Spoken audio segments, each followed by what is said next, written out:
Well, resultant force தொகுபயன் விசை இதை பற்றி தான் நம்ம இன்னைக்கு தெரிஞ்சுக்க போகிறோம்.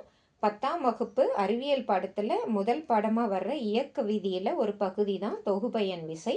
இதுக்கு ஒரு சிறந்த உதாரணமாக புக்கையும் ஒரு ஸ்டூடெண்ட்டையும் எடுத்துக்குவோம். ஸ்டூடெண்ட்டுங்கிறவர் புக்கை படிக்கிற ஒரு இயக்கத்தில் இருப்பார். அவர் சாதாரணமாகவே இயக்கத்தில் தான் இருப்பாங்க. ஒரு மனிதர்னு எடுத்துக்கிட்டா, அதே மாதிரி புக்கோ டேபிளோ ஒரு நிலையான ஓய்வு நிலையில தான் இருக்கும். அதை நிலையியல்னு சொல்லுவோம். இது 2 வேர்டு தான் இந்த இயக்க விதியில் ரொம்ப இம்பார்ட்டன்ட்டுன்னு ஏற்கனவே சொல்லியிருப்பேன். ஏன்னா அறிவியலை மிக சிறந்த முறையில் நம்ம அண்டர்ஸ்டாண்ட் பண்ணிக்கணும். அதை புரிஞ்சுக்கலைன்னா அறிவியல் ரொம்ப கஷ்டமாயிடும், மார்க்கும் குறைஞ்சிரும். அதனால தான் இந்த மாதிரி எக்ஸாம்பிள் கொடுத்துருக்கேன். புக்குன்ற எக்ஸாம்பிள் எடுத்துக்கோங்க, ஒரு ஸ்டூடெண்ட்டுன்ற ஒரு எக்ஸாம்பிள் எடுத்துக்கோங்க.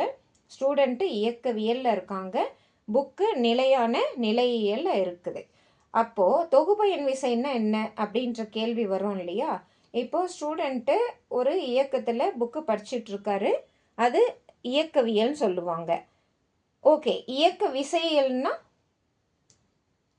புக்கை ஒரு ஸ்டூடெண்ட் ஒரு பேஜில் இருந்து இன்னொரு பேஜுக்கு திருப்பும் போது என்ன நடக்குது? ஸ்டூடெண்ட்டோட இயக்கம் ப்ளஸ்ஸு அந்த புக்கு மேலே செலுத்துகிற விசை, இதுதான் இயக்க விசையியல் அப்படின்னு சொல்லுவாங்க. அதாவது இன்னும் நல்லா சொல்லணும்னா கரெக்டாக ஸ்டூடெண்ட் மேலே இருக்கிறது இயக்கவியல் விசை, புக்கு மேலே ஸ்டூடெண்ட் ஏற்படுத்துகிற விசை இயக்க விசையியல். ஓகே, இந்த இயக்க விதிகளில் இயந்திரவியல்னு இருக்குது, அதில் தான் நிலையியல் அண்டு இயக்கவியல் அப்படின்னு சொல்லிட்டு 2 பார்ட்டை நம்ம தெரிஞ்சுக்கிட்டோம். இந்த 2 வேர்டை தவிர இந்த பாடத்தில், அதாவது இயக்கவியல் இயக்க விதிகள் பாடத்தில் இந்த 2 வேர்டை தவிர வேறு எதுவுமே நீங்கள் மைண்டில் வச்சுக்கக்கூடாது. அப்போ தான் ஈஸியாக அண்டர்ஸ்டாண்ட் பண்ணிக்க முடியும். அந்த 2 வேர்டு என்ன? இயக்கம் அண்டு நிலைமம்.